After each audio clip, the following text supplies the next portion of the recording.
Today more than ever, it is incredibly easy to share your thoughts and opinions on just about anything and everything, especially movies. As someone who spent the last 3 years studying film and is quite invested in the film industry, I hear from a lot of people all the time about what they think about movies, both from film critics and from the casual movie watcher. And both are valuable and important. And that's exactly what I want to talk about today. I'm going to go over exactly what film criticism is and why it matters, because as the casual movie watcher, you might not fully understand why it matters, but it does. So what is film criticism?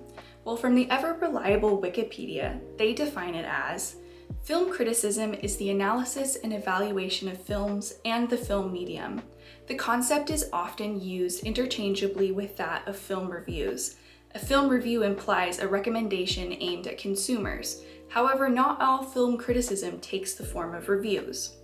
I think this is a pretty fair definition of what film criticism is, but I want to go further and fully distinguish between film criticism and a film review.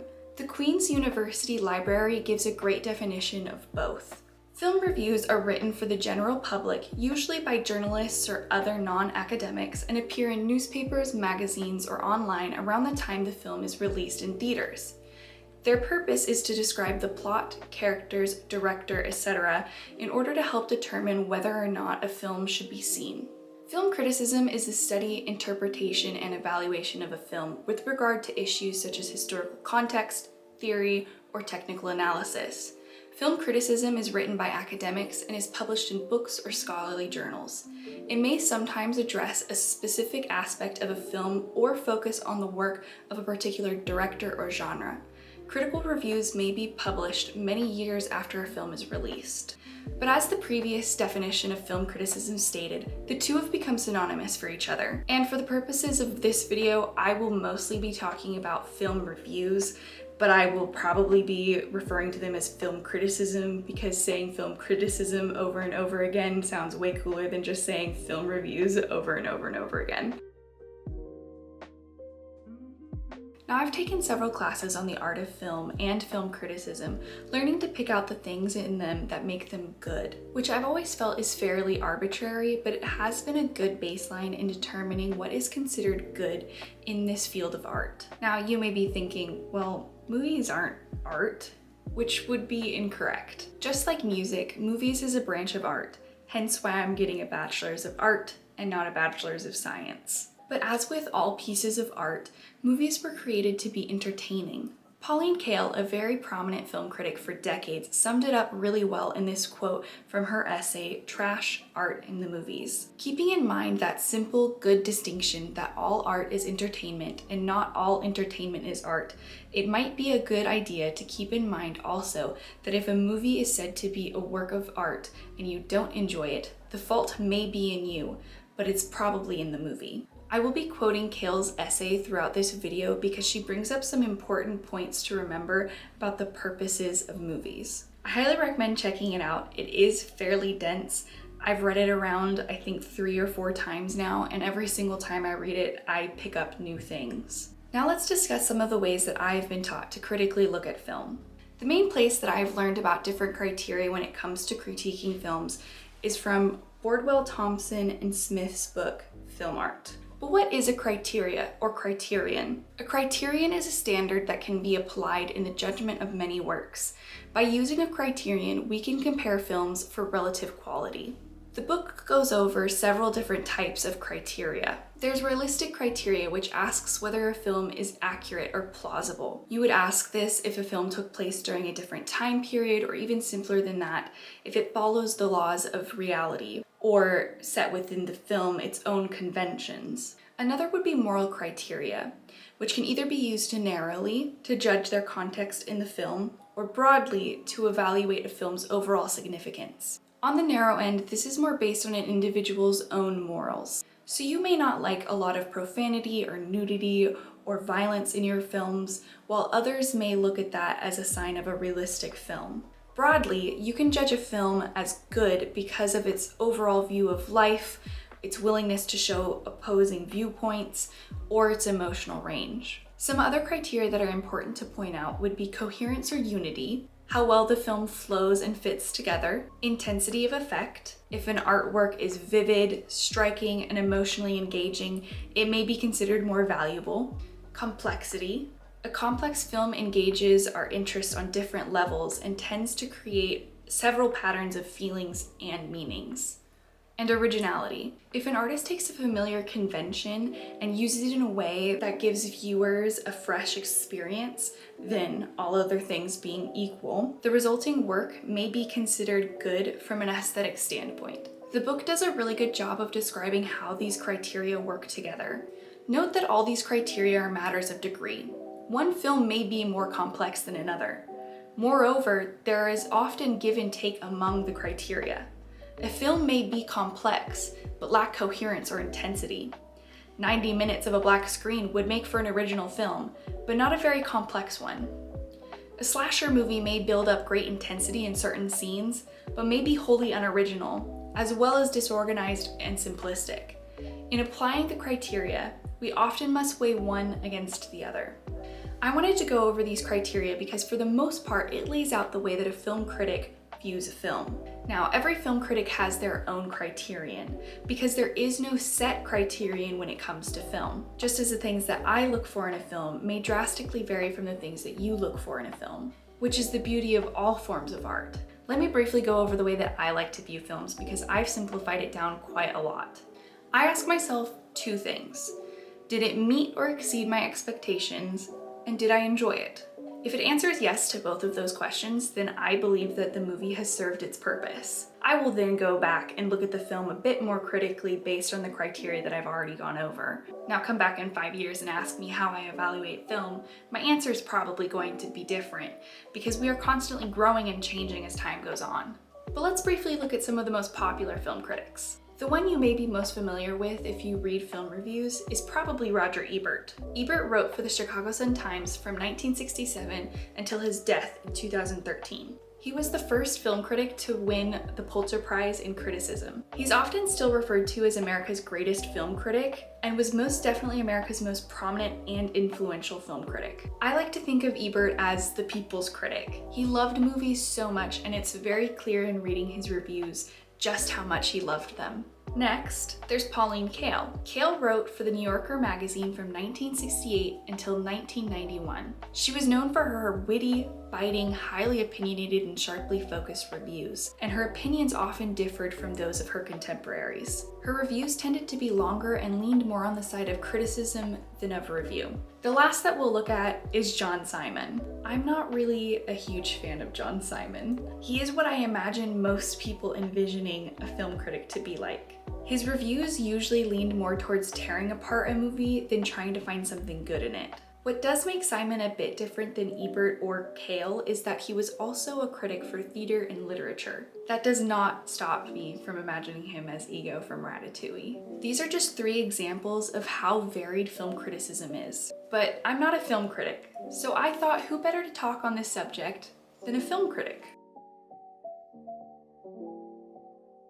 Well, hello. Thank you for joining me and for letting me interview you. This is Jeffrey Overstreet, an actual film critic.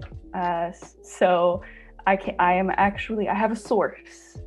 That's what you are. You are my reliable source for this. Oh, Just start reliable. Yeah. Reliable, right. Well, I'm also reliable. So, but just starting off, how did you become a film critic and what made you interested in becoming a film critic? Well, most kids kept diaries when they were small. I was fascinated with magazines and newspapers, and I grew up in a community that was very suspicious of the arts. So, and yet I was very drawn to the arts. That was the stuff in school that inspired me. Storybooks inspired me. I loved the library. I was drawn to the wide variety of storytelling and art in the library. And so in the daily newspaper, I gravitated to the arts section. And while I wasn't allowed to go to movies generally, I read movie reviews voraciously because that was how I could get close to the movies. That was how I could tease my imagination with all of the things I was missing out on. And there's something about forbidden fruit, right? I was fascinated with that format, with this idea of summarizing something and then going into detail about what you appreciate about it. And so I started writing little reviews of all of the things I loved best, whether it was something I read or something I listened to. I started writing music reviews when I was about 11 or 12. I still have lists of my top 20 songs, like week by week, when I was in high school. So that format of engaging the arts, writing about it, thinking about the arts, I was already realizing that in writing about something, I learned more about it. I thought better by writing. I have this little postcard on my desk, and I sort of live by that. You know, I write because I don't know what I think until I read what I say. And so I guess I became a film critic just for myself, as a way, as a formal way of thinking through something. But I'm sure on some level, that was also a way of preparing my defense or my excuse for why I should be allowed to go see a movie or why I should be allowed to read certain books. So there was always this embedded argument pushing back against the restrictions of my community and saying, no, I think I should be allowed to see this and think about it for myself. How I became a film critic with an actual audience, though, when I graduated from SPU, I had been writing film reviews and music reviews for the Falcon. And I missed that. I missed the process of talking about art and thinking about art with the community. People were just getting their personal websites for the first time. The internet was just opening up. And so in search of a community that would talk on a regular basis about art, I started publishing film reviews and attracting the attention of Christians around the world who also loved film as an art form, but had trouble finding other Christians who wanted to treat it as such. And so we kind of found each other online and became this community. And it's amazing to see how 30 years later, how many of us went on to become published film critics, not just in Christian media, but elsewhere.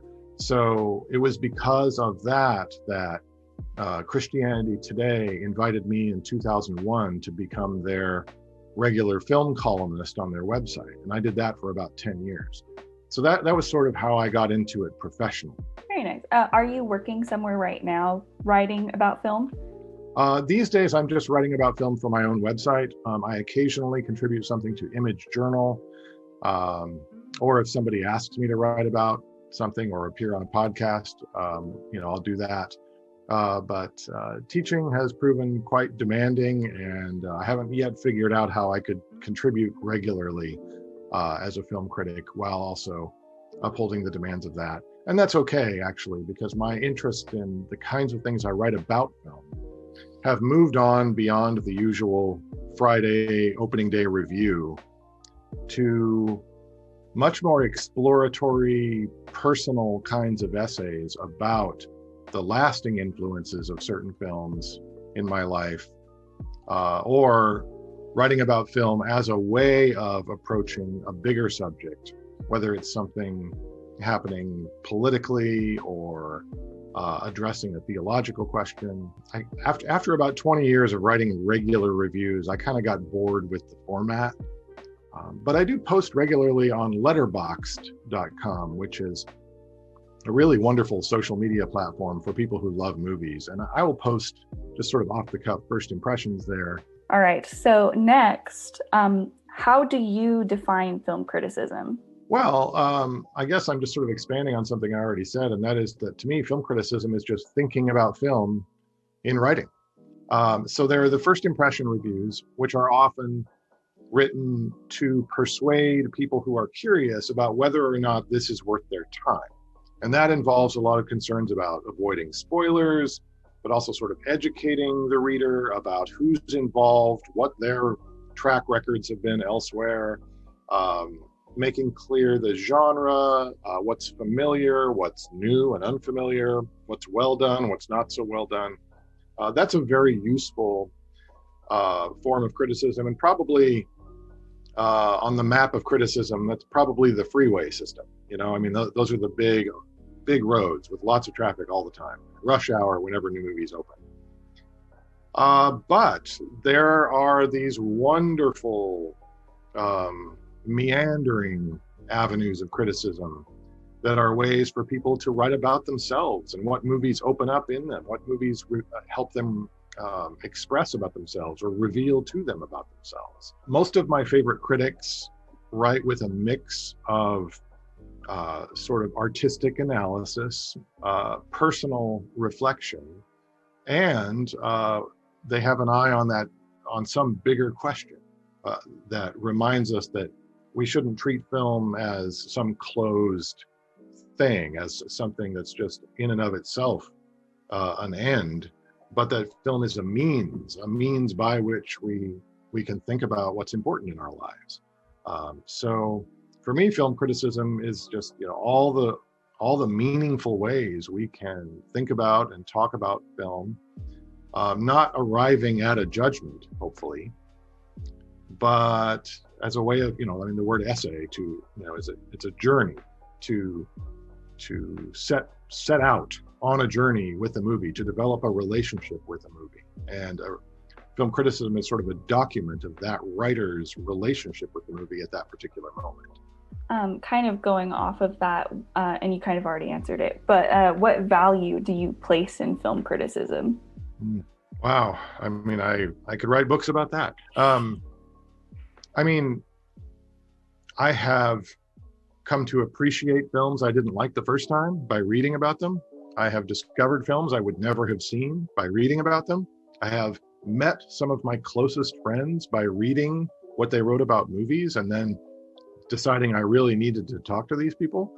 I have also, though, really grown in my appreciation of other forms of art, music, photography, acting, stage productions, writing, all kinds of writing. And I would have a hard time, like I said, I would have a hard time talking about my faith, my personal journey of faith, without talking about how conversations about movies have changed that. Right now, it's really difficult for me to talk to certain people I know about certain subjects, mostly political subjects. Some of those subjects get very personal and people feel very, very passionately about them. And if you talk to them about the issue, they feel confronted. And that can get very contentious very quickly. However, a movie that engages that question in some way can give you something to put on the table and look at together and discuss what's going on in the movie and the choices and consequences and priorities of the characters in such a way that sometimes you can have a meaningful exchange about a controversial subject without that sort of contentious, confrontational aspect. And you can both come away with something a little more to think about and nobody feels attacked. And that, I think, is one of the greatest values of art in general.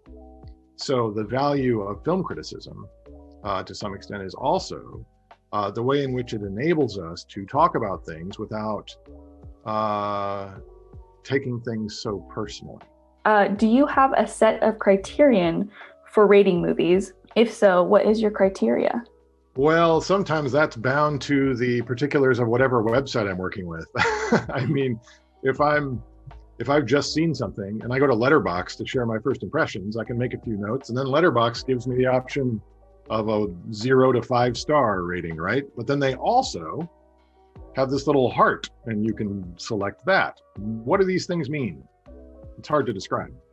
I use those like this. I will use the star rating as a way of saying, well, take this with an entire shaker of salt, but my first impression of this is I am this enthusiastic about it. I am 4 stars enthusiastic about it.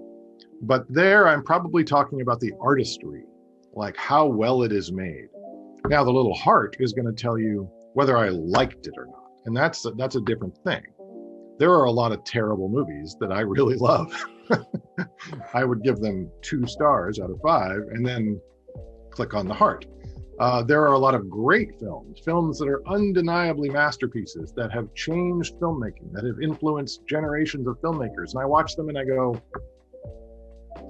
you know, I can appreciate why this is so great. I mean, obviously, this was done for the first time. No one's done this better. We continue to interpret this film in new ways, and I'm just not feeling it. And that's because we're very different people with very different experiences and very different interests, very different fears.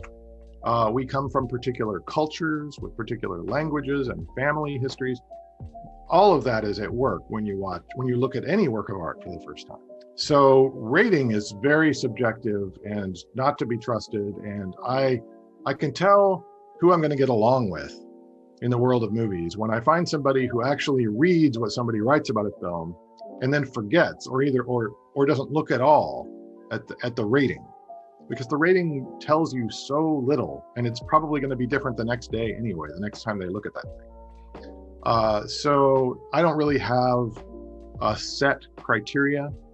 What I find useful is how different kinds of ratings can tell us about different aspects of the film, whether somebody is commenting, like I said, on the artistry of a thing, or their enthusiasm about a thing. And so, I do spend a lot of time rating things just as a way of sort of organizing priorities.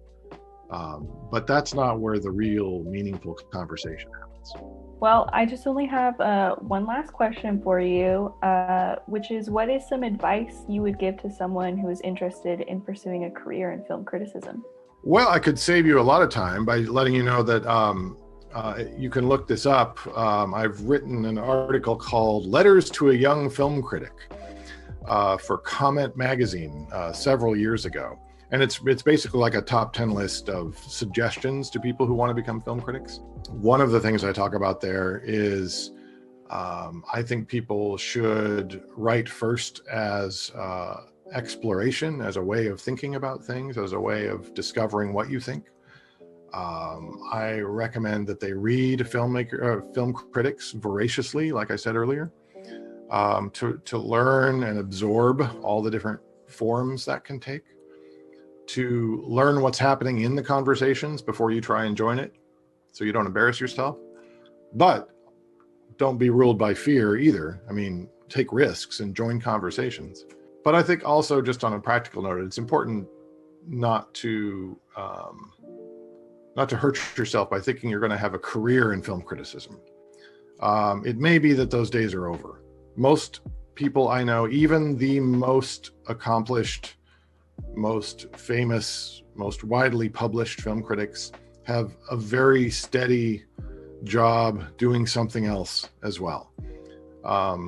There was a day where the best of the best made careers of it, but I think the internet has ruined that.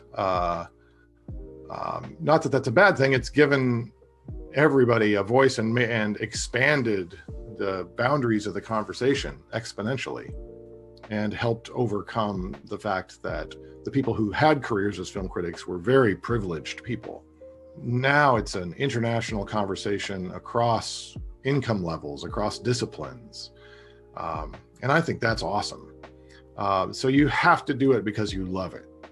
If you don't love the experience of sitting down for hours and writing about something that you watched in 90 minutes, you probably want to do other things. But I have no regrets. I love writing about movies. When I see a movie, I cannot wait to start writing about it. I cannot wait to read what other people have written about it. And that has enriched my life beyond measure. I hope you found that discussion as helpful as it was for me for clearly understanding the difference between film critics and the casual movie watcher.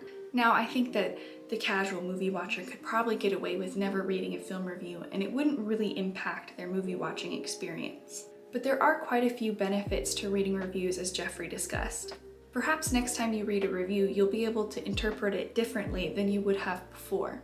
Who knows, maybe it will even open you up to the world of film even just a little bit more. Letterboxd is my personal favorite place to read and write reviews, but there are so many different places where you can read about film.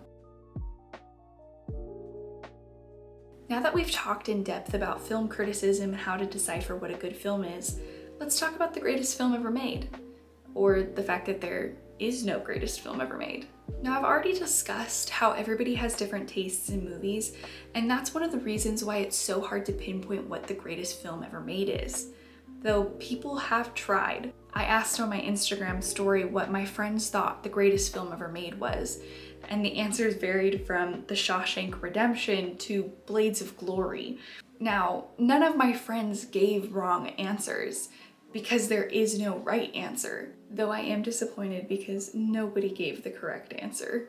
I asked Jeffrey what he thought the greatest film ever made was, and he gave a really good description as to why it's so hard to answer that, and all the different factors that you have to take into account in order to try and answer that question. What, in your opinion, is the greatest film ever made? Well, you've probably figured out by now that I don't have short answers. What do you mean by greatest, I guess? And that's a rhetorical question, but do you mean the film that is the most influential and awe-inspiring and innovative? Do you mean the film that means the most to me? Do you mean the film that will reach across the most borders and last the longest? It's such a complicated question. Every 10 years, a huge list of film critics gets together and working with the British Film Institute and their magazine Sight and Sound, they do a poll on the greatest films ever made. And for 50 years, Orson Welles' Citizen Kane was number one on that list. And it's easy to see why. I mean, so many innovations in filmmaking happened there, and it was a great story, and it was beautifully acted, and it was great on every level. So that now it seems like every great filmmaker at some point ends up talking about Citizen Kane, or if you're David Fincher and you end up with all these resources at your disposal and you're one of the greats of your day, what do you do when you have the opportunity? You make a movie about the making of Citizen Kane called Mank, and it gets a lot of attention. I've never really liked Citizen Kane. You know, I can admire all those things about it, but when I watch it, I don't find it terribly engaging, and I'm in the minority on that, obviously. In 2012, that movie was knocked off of the top spot in the Decade Critics poll, and Alfred Hitchcock's Vertigo was voted number one. Yasujiro Ozu's Tokyo Story was number 3, and as you go down the list, you see a lot of the same films just sort of playing musical chairs. I can point to any of those and tell you why they're on that list. But I love Vertigo. I didn't the first time. I thought it was boring. I thought it was troubling. The more I watched it, the more troubling it became. And then pretty soon I started really appreciating why I'm being troubled and how I should be troubled, and how this movie is doing a good work by troubling people about these things in the world. But I also admire how generation by generation people read the movie differently, and how great filmmakers of today are still trying to achieve some of the things that Vertigo achieves. However, if I were to give you a list of my top 10 personal favorite movies, it wouldn't be on the list because it hasn't spoken to me personally in a meaningful way. So I would point to, more likely, Three Colors Blue right here over my shoulder, which I have seen 20 times at least. And every time I see new things, and it speaks to me so personally about things that are so important to me. Wim Wenders' film Wings of Desire also speaks directly about things that are the questions I care about most in the world, and there's probably no movie I think of more often than that movie. If I buy a cup of coffee, which happens almost every day, I think of Wings of Desire, because there is such a beautiful moment when somebody buys their first cup of coffee and it changes their life. But if I look at the whole story of my life, I'm probably going to end up pointing to the Muppet movie, or maybe Star Wars, the original, or Babette's Feast, which was probably the first heavily subtitled foreign film that got my attention, and that had a profound influence on my faith. So, a very complicated question. And if you ask me again in 10 years, I'll probably name different movies. And, I think the critics, for, good reasons, they're drawn to the big movies. You know, I mean, when the Tree of Life, I think in the last 10 years, is probably the movie most likely to end up near the top of that list someday, because few movies have been as ambitious as that one. But for me, sometimes it's the smallest, quietest movies that achieve the most remarkable effects.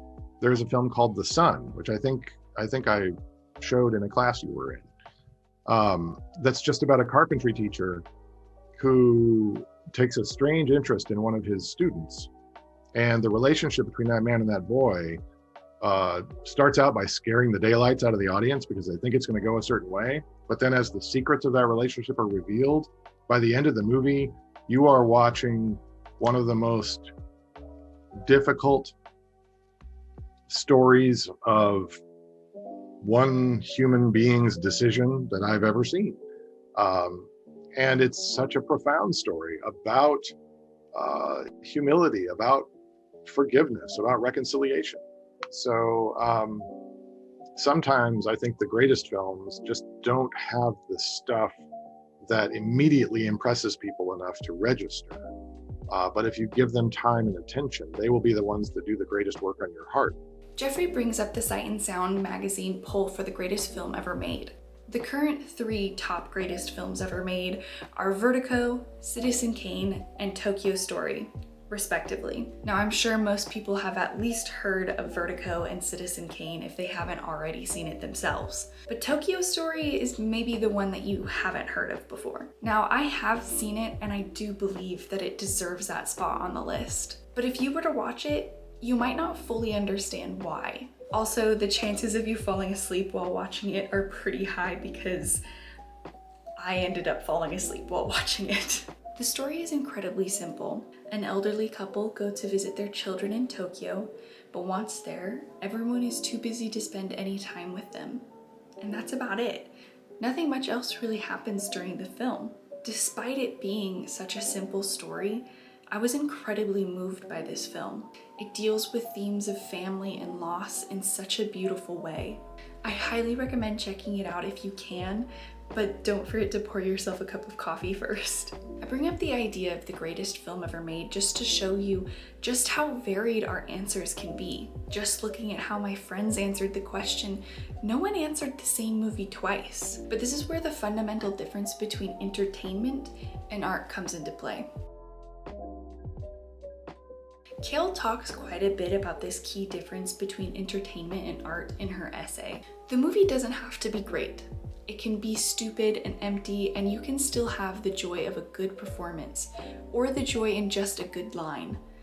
There is so much talk now about the art of the film that we may be in danger of forgetting that most of the movies that we enjoy are not works of art.